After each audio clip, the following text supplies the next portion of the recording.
అదే RTV app వార్తల్ని క్షణాల్లో చదివే అవకాశం ఉంటుంది. ఒక న్యూస్ పేపర్, ఒక టెలివిజన్ ఛానల్ మీ చేతుల్లో ఎప్పుడూ ఉంటాయి. ఆర్మూర్ ఎమ్మెల్యేపై తన ప్రత్యర్థి పొద్దుటూరి వినయ్ కుమార్ రెడ్డి హైకోర్టులో పిల్ దాఖలు చేశారు. ఎందుకంటే ఎన్నికల్లో ఇచ్చిన అఫిడవిట్లో ఆస్తుల వివరాలు సరిగా పేర్కొనలేదని చెప్పి హైకోర్టులో కేసు నమోదుకు ఫిర్యాదు చేశారు. దానికి అంతటికి సంబంధించి పొద్దుటూరి వినయ్ కుమార్ రెడ్డి కాంగ్రెస్ అభ్యర్థి, సమీప ప్రత్యర్థి, రెండో స్థానంలో గెలిచిన అభ్యర్థి వినయ్ కుమార్ రెడ్డి ఉన్నారు. వారినాడు సార్ నమస్తే.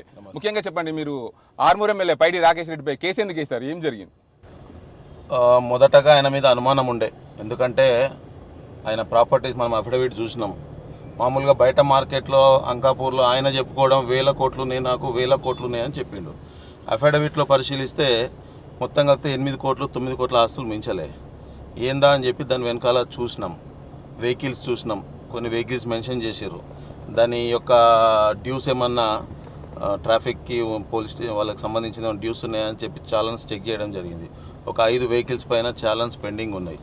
మనం ఒక పోటీలో ఉన్నప్పుడు కంపల్సరీ ప్రాపర్టీ ట్యాక్స్ కానీ మనం ప్రభుత్వానికి ఏదైనా చెల్లాల్సింది అన్ని కూడా చెల్లించాలి. అది అది గ్యారంటీ. అది అంతేకాకుండా ప్రాపర్టీస్ మెన్షన్ చేసిండు. ఇక చూసినాం, ప్రాపర్టీస్ చూస్తే చాలా ప్రాపర్టీస్ ఉన్నాయి. మొత్తం తీరా చూస్తే అక్కడ ఏం లేదు.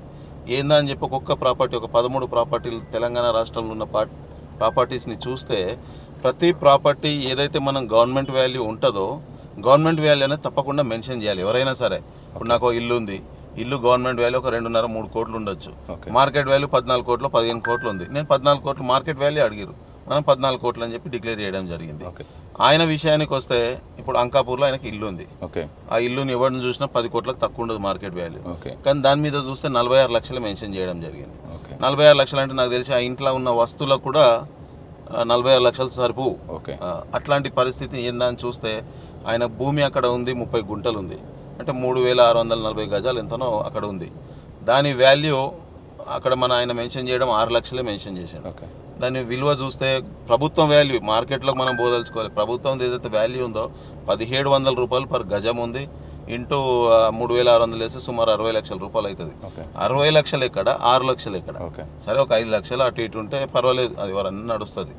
అలా అంతేకాకుండా బాగ్లింగంపల్లి అని ఒక ప్రాపర్టీ ఉంది, అక్కడ రూపాయికి వైద్యం అని చెప్పి ఒక వ్యవస్థను నడుపుతున్నాం. మరి అదేందో ఇప్పటికి నాకు కూడా అర్థం కాలే, దాని వెనకాల ఏముందనేది. ఇప్పుడు ఏదన్నా ఉంటే ఆర్మూర్లో పెట్టినామని చూసినా కానీ ఎక్కడో హైదరాబాద్లో పెట్టి నేను వైద్యం అందిస్తున్నా అని ప్రజలకి మాయమాటలు చెప్పి ఎలక్షన్లో గెలవడం జరిగింది. కనుక మనం దాని మీదనే ఎక్కువ శాతం కాన్సన్ట్రేట్ చేసినాం ఏం జరుగుతుందని. తర్వాత చూస్తే దాంట్లో ప్రాపర్టీ విలువ ఎప్పుడో కొన్నాడు 2005లో 6లో కొన్నాడు 85 లక్షలు ఎంతనో ఉండే. దాన్ని మొన్న అఫిడవిట్లో 1,25,00,000 చూపెట్టడం జరిగింది. అది సుమారుగా 10,000 పైన స్క్వేర్ ఫీట్స్ ఉన్నాయి. మినిమం వాల్యూ ప్రభుత్వం వాల్యూ ఏముందా అని చూస్తే స్లాబ్స్ 2-3 స్లాబ్స్ ఉంటాయి. మినిమం తీసుకున్న 5,300 రూపాయలు మినిమం స్లాబ్ ఉంది. 5,300 ఇంటూ 10,000 చిల్లర అంటే 5.5 కోట్ల రూపాయలు అవుతుంది. 5.5 కోట్లు ఎక్కడ, 1,25,00,000 ఎక్కడ? అంటే ఏ రకమైన మోసమో మరి. అట్లా మోసం చేసుకుంటూనే సంపాదించిండు కావచ్చు, మరి నాకు తెలియదు ఆయన భాగవతం ఏందనేది ప్రభుత్వం చూసుకుంటుంది. పెద్ద పెద్ద మాటలు అంటే చెప్పడం ఏమో మాటలు చెప్పేస్తాడు, అక్కడ కనబడేదేమో ఇంకో రకంగా ఉంటుంది. ఆయనకు ఒక 44 ఎకరాల 30 గుంటలు చౌటుప్పలు పోయే దారిలో ఉంది. అది హైవేకి ఆనుకొని ఉంది. ఆ ప్రాపర్టీ మొత్తం కలిపితే కూడా 85 లక్షలు 90 లక్షలు చూపెట్టింది. అక్కడ ఎకరం తక్కువ అంటే 1,50,00,000 రూపాయలు ఉంటుంది మార్కెట్ వాల్యూ. ప్రభుత్వం వాల్యూ కూడా 4,75,000 ఉంది. 4,75,000 ఇంటూ 44 అంటే సుమారు 2 కోట్ల చిల్లర అవుతుంది. చూపెట్టింది 1 కోటి కూడా చూపెట్టలే. ఏందా 44 ఎకరాలు 30 గుంటల్లో తప్పకుండా ఏదో చేసి ఉంటాడని చెప్పి నేను వెహికల్ పంపించి అక్కడ అసలు ఏముంది మొత్తం వీడియో తీపిస్తే అక్కడ ఒక 30,000 స్క్వేర్ ఫీట్ ఇంచుమించు పెద్ద గోడౌన్ కట్టడం జరిగింది. దానికి పర్మిషన్ లేదు. పర్మిషన్ లేకుండా యాక్చువల్గా హెచ్ఎండిఏ పర్మిషన్ కానీ పర్మిషన్ కంపల్సరీ ఉండాలి. వితౌట్ పర్మిషన్ గోడౌన్ కట్టిండు. గోడౌన్ కట్టడం తప్పు, దాన్ని అఫిడవిట్లో మెన్షన్ చేయకపోవడం తప్పు. ఆ 44 ఎకరాల వాల్యూ కూడా చాలా తక్కువగా చూపెట్టిండు. ఇట్లా మచ్చుక్కి మీకు చెప్పేది అట్లా ప్రతి ప్రాపర్టీ కూడా ఒక 1 కోటి రూపాయలు గవర్నమెంట్ వాల్యూ ఉంటే అక్కడ 25 లక్షలు. సపోజ్ మీరు ఒక ప్రాపర్టీ కొన్నారు, 1 కోటి రూపాయలు గవర్నమెంట్ వాల్యూ ఉంది. మినిమం 1 కోటి అనేది మనం ఇన్కమ్ ట్యాక్స్ చూపిస్తాం, రిజిస్ట్రేషన్ ఆఫీస్ చూపిస్తాం, ఈవెన్ మనము అఫిడవిట్లో ఎలక్షన్ కమిషన్ కూడా చూపిస్తాం. కానీ ఆయన ఆ 1 కోటిని 25 లక్షలే చూపెట్టడం జరిగింది. అది తప్పు అని చెప్పి మేము అంటున్నాం, సమాజం అంటుంది. తప్పకుండా తీర్పు అనేది తొందరలోనే మే 3 నాడు మొదటిది ఇది ఉంది. హైకోర్టులో జరుగుతుంది కనుక తప్పకుండా న్యాయం జరుగుతుందని అనుకుంటున్నా. అంటే ముఖ్యంగా ఏంటంటే నేను ప్రజల పక్షాన ఉన్నాం, ప్రజల కోసం 10 సంవత్సరాల నుంచి తిరుగుతున్నాం. కొంతమంది ఈ సోషల్ మీడియాలో ఈ బీజేపీ పిల్లలు రకరకాలుగా పెడుతున్నారు. ఇప్పుడు నేను కష్టపడి నేను ఎక్కడ కూడా మాయమాటలు ఆయన లెక్క చెప్పలే. అందుకోసమే తప్పకుండా దీని వెనకాల భగవంతుడిది హస్తం ఉంటుంది, న్యాయం జరుగుతుందని చెప్పి నేను అనుకుంటున్నాను. ఓకే, అయితే మీకు చెప్పండి, ఎన్నికల నియమ నిబంధనలకు సంబంధించి ఈ ఆలోచన మీకు ఎలా వచ్చిందంటే ఇంత ఫ్రాడింగ్ జరిగిందనే ఆలోచన మీకు ఎలా వచ్చింది? గతంలో కూడా చేస్తుండే, కానీ ఈ మధ్య కాలంలో ఏముందంటే సుప్రీంకోర్టు ఒక జడ్జిమెంట్ ఇచ్చింది. ఎట్లాంటి ఎలక్షన్ కమిషన్ సంబంధించింది ఎనీ కేసు వితిన్ 6 monthsలో క్లియర్ చేయాలని వచ్చింది. మనకి డిసెంబర్ 3 నాడు ఎలక్షన్ రిజల్ట్ వచ్చింది కనుక ఆ రోజు నుంచి 45 రోజుల్లో కేసు వేయాలనేది ఉంది. కంపల్సరీగా మన ప్రూఫ్స్ కావాలి, పర్మిషన్స్. ఆయన అసలు ఇల్లు పర్మిషన్ చూసినాం, ఏందని చూస్తే అక్కడ 1000 square feet కూడా పర్మిషన్ లేదు. కట్టిందేమో పెద్ద లంక్ అంత కొంప కట్టుకున్నాడు, అక్కడనేమో ఏం లేదు. అవన్నీ కూడా చూసినాం, మన పర్మిషన్లు ఏముంది అసలు ఆయన ఏం చేస్తున్నాడు అనేది కొంత తీసినాం. ఇక నేను ఇంకా ఆయనకు సంబంధించి కేసుల విషయానికి నేను పోలే, నాకు సమయం సరిపోలేదు కనుక ఈయన ప్రాపర్టీస్ కానీ వెహికల్స్ విషయంలో కానీ ఇవన్నీ కూడా చూసినాం.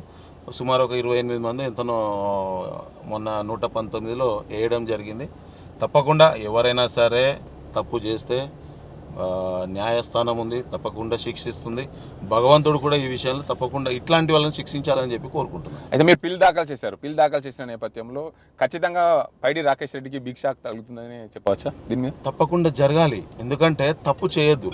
అది ఇప్పుడు మనం అఫిడవిట్ అనేది చాలా ఇంపార్టెంట్. మనం 1000 రూపాయలు ప్రాపర్టీ ట్యాక్స్ కట్టాలంటేనే దాన్ని మనము ప్రాపర్టీ ట్యాక్స్ కడతాము.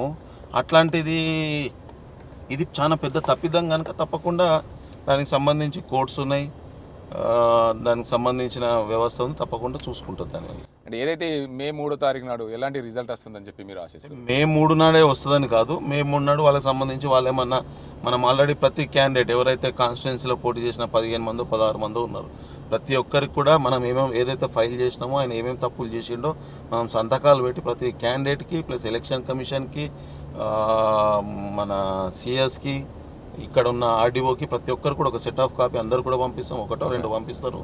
దాని తర్వాత వాళ్ళు కూడా లేదు మేము మా ఇల్లు 46 లక్షల ఇల్లు చూపెట్టడం జరిగింది. గవర్నమెంట్ వాల్యూ 1,06,00,000 ఉంది.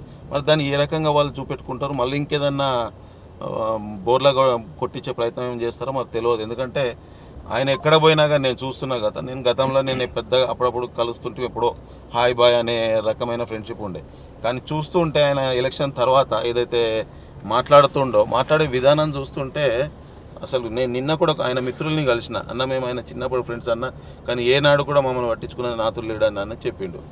ఏదున్నా చిన్న చిన్న విషయాన్ని పెద్దగా చేయాలనే ఆకాంక్ష ఉంటుంది ఆయనకి. తప్పు చేస్తున్నాడు.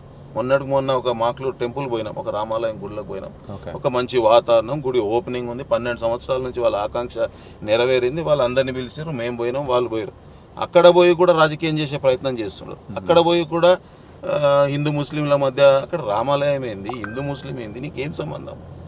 అందరు కూడా అక్కడ ఉన్న కమిటీ సభ్యులు కానీ గ్రామస్తులు కానీ అందరు కూడా మాట్లాడకన్నా అని చెప్పి మైక్ గుంజుకోవడం జరిగింది.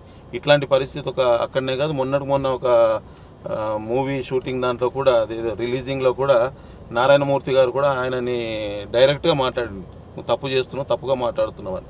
మనం భారతదేశంలో ఉన్నాం, భారతదేశంలో ఉన్నప్పుడు అన్ని రకాల వాళ్ళు ఉంటారు. తప్పకుండా నీకు నచ్చింది నువ్వు చేసుకో, దాన్ని బయట ఇంకొకళ్ళని ఉద్దేశించి మాట్లాడడం ఎందుకు అని చెప్పి సందర్భంగా చెప్తున్నాను. అయితే ముఖ్యంగా చెప్పండి, మే 3 నాడు ఏదైతే ఈ కేసు బెంచ్ మీదకి వస్తుందో, బెంచ్ మీదకి వచ్చిన తర్వాత దాని ఏదైతే కేసు కొన్ని రోజులు జరుగుతుంటుంది, కానీ మీరు ఖచ్చితంగా ఆయన ఏదైతే ఎన్నికల కమిషన్ నిబంధనలకు లోబడి ఆయన ఖచ్చితంగా అఫిడవిట్లో పేర్కొనలేదు కాబట్టి ఖచ్చితంగా ఆయన పదవి పోవాలని మీరు దానికి సంబంధించి అంటే నియమ నిబంధనలు తప్పాడని చెప్పి పదవి ఎలాగైనా పోవాలని చెప్పి మీరు కోరుకుంటున్నారు? తప్పకుండా కోరుకుంటాం, ఎందుకంటే మనం కష్టపడి పని చేసినాం. సరే ఈయన మాయ మాటలు చెప్పిండు, ఊరూరికి 10 ఇండ్లు కట్టిస్తా అన్నాడు, ఇంకెక్కడెక్కడ పోతే ఏమేమి మాయలు చెప్పిండో, సంఘాలలోకి పోతే ఏమేమి చెప్పిండో నన్ను కలిసే క్రమంలో చాలామంది చెప్తున్నారు, అన్న మా సంఘం కాంపౌండ్ వాళ్ళు కట్టిస్తా అన్నాడు, ఇంకో దానికి ఇది కట్టిస్తా అన్నాడు అని చెప్తుండ్రు. వాళ్ళు ఆల్రెడీ వాళ్ళకి అర్థమైపోయింది ఈ ఎమ్మెల్యే అనేట ఆయన చెప్పింది ఒకటి, గతంలో ఎట్లయితే 10 సంవత్సరాలు ఆర్మూలో జరిగిందో అంతకన్నా ఎక్కువనే ఉన్నాడు ఇట్లాంటి వ్యక్తి అని కూడా ఎవరైనా ప్రతి ఒక్కరు కూడా చెప్తారు. వాళ్ళు ఇంకో విషయం కూడా చెప్తారు, మేము తప్పు చేసినాం, మిమ్మల్ని గెలిపించుకోవాల్సింది. సరే భగవంతుడు ఈ రకంగా అన్నా కానీ తీర్పిస్తాడని ఆర్మూలో ఒక పెద్ద చర్చ నిన్న మొన్నటి నుంచి, అన్న నువ్వు తప్పకుండా ఎమ్మెల్యే అవుతున్నావు అన్న, భగవంతుడు ఉన్నాడన్న నీ పక్కన అనేది ప్రజలు విశ్వసిస్తున్నారు. తప్పకుండా అట్లాంటి వాళ్ళకి శిక్ష పడాల్సిందే. అది భగవంతుడి ఆకాంక్ష, ప్రజల ఆకాంక్ష. రెండవ స్థానంలో ఉన్న మీరు ఖచ్చితంగా కేసు గెలిస్తే మీరు ఖచ్చితంగా ఎమ్మెల్యే అవుతారా? 1000% కావాల్సిందే. గతంలో కూడా అయినరు, ఇప్పుడు కూడా అవుతారు. గతంలో అయిన ఇప్పుడు కూడా కావాల్సిందే. అయితే ఆర్మూర్ నియోజకవర్గ ప్రజలకు ఇప్పటివరకు ఉన్న ఎమ్మెల్యే ఏదైతే పైడి రాకేష్ రెడ్డి కొనసాగుతున్నారు, మొన్న ఈ స్కూల్ కూడా మేము కట్టించామని చెప్పి చెప్తున్నారు. మొన్న 22 కోట్ల ఫండ్ తీసుకొచ్చిన ఆయన చేసింది చాలా చిన్న పని.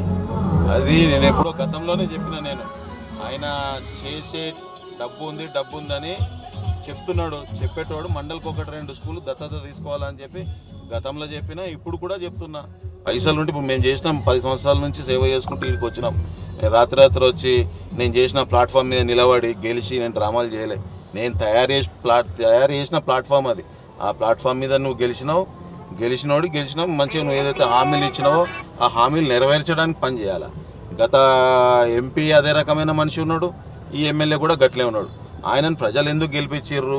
ఈ ప్రాంతం అభివృద్ధి చెందుతుంది. గతంలో కవిత ఎటువంటి అభివృద్ధి జరగలేదు కనుక పసుపు బోర్డు కావాలా అని చెప్పి ఒక ఆకాంక్షతో రైతులు, ప్రజలు అందరూ కూడా కవితని వ్యతిరేకించి అరవింద్ని గెలిపించారు.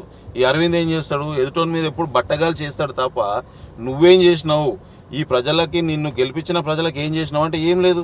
ఆర్మూర్ కాన్స్టిట్యున్సీలో ఆర్మూర్ పట్టణం ఉంది, మున్సిపాలిటీ ఉంది. సుమారు 1/3 పాపులేషన్ ఆర్మూర్ పట్టణంలోనే ఉంటుంది. పట్టణానికి ఏం ఇచ్చినావో చెప్పు. ఇప్పటి వరకు కూడా ఆర్మూర్ పట్టణానికి ఆయన కౌన్సిలర్లు ఉన్నారు, జనరల్ సెక్రటరీ ఉన్నాడు, జిల్లా బీజేపీ జనరల్ సెక్రటరీ ఉన్నాడు. ఒక్కొనికి ₹1 ఆయన ఫండ్ల నుంచి ఇచ్చింది లేదు. ఏం చేయడు, ఎదుటోని మీద బట్ట కాల్చి అది ఇది చెప్పుకుంటూ తిరుగుతాడు. కనుక తప్పకుండా న్యాయం జరుగుతుంది. ఇట్లాంటి వ్యక్తుల్ని ప్రజలు కాదు భగవంతుడు కూడా శిక్షిస్తాడు. మీతో పోటీ చేసిన మాజీ ఎమ్మెల్యే జీవన్ రెడ్డి కూడా కేసు వేశారు. ఆయన పైన అనేక కేసులు ఉన్నాయి. ఈ కేసుల మీద విచారణ జరపాలని చెప్పి ఆయన కూడా హైకోర్టులో కేసు వేసిన సమాచారం ఉంది. ఇద్దరు కలిసి ఒకేసారి అనుకొని వేసారా లేకపోతే ఏంది అసలు? ఇప్పుడు ఇది ఎట్లా ఉంటుంది అంటే ఇద్దరు కలిసి అనేది కాదు. నేను కూడా ఆర్టీవీలో చూసినాను. గతంలో ఆర్టీవీలో ఈ కేసు మెన్షన్ చేయలేదని ఆయన చెప్పినా కానీ నేను దాన్ని ఎక్కడ కూడా మాట్లాడలేదు. ఆయన తర్వాత నాకు ఎవరో చెప్పి వేసిరని చెప్పి మొన్న హైకోర్టులో ఏమేమి పడ్డాయి అంటే ఇట్లా ఈ రకంగా పడ్డాయి, నీ ఇంకో ఎమ్మెల్యే అభ్యర్థి కూడా వేసిండని చెప్పడం జరిగింది. ఏదైనా సరే ఒకటే, తప్పు ఉంటేనే మేము వేస్తాం. తప్పు లేకుండా ఆయన ఆస్తిని నేనేం అడగట్లేదు, ఆయన ఇంకోటి ఏదన్నా నేను అడగట్లేదు. ప్రజలు ఏదైతే తీర్పిచ్చారో దాన్ని స్వాగతించిన క్రమంలో ఆయనకి విషెస్ కూడా చెప్పడం జరిగింది. కానీ ఆయన అఫిడవిట్ ఏదైతే యాజ్ పర్ ఎలక్షన్ నామ్స్ ప్రకారం ఉండాల్సినది లేదు కనుకనే మేము దాని మీద ఫైట్ చేస్తున్నాం.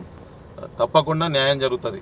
కోర్టులోనే న్యాయం జరగడానికి భగవంతుడు కూడా ఉన్నాడు కనుక ఆయన పెద్ద మాటలు చెప్తాడు కదా, చూద్దాం భగవంతుడు ఏ తీర్పిస్తాడు అనేది తొందరలోనే తెలుస్తుంది. Okay, thank you very much. మొత్తంగా చూసుకోవచ్చు, ఆర్మూర్ ఎమ్మెల్యే పైడి రాకేష్ రెడ్డిపై పొద్దుటూరి వినయ్ కుమార్ రెడ్డి కాంగ్రెస్ అభ్యర్థి కేసు దాఖలు చేశాడు హైకోర్టులో.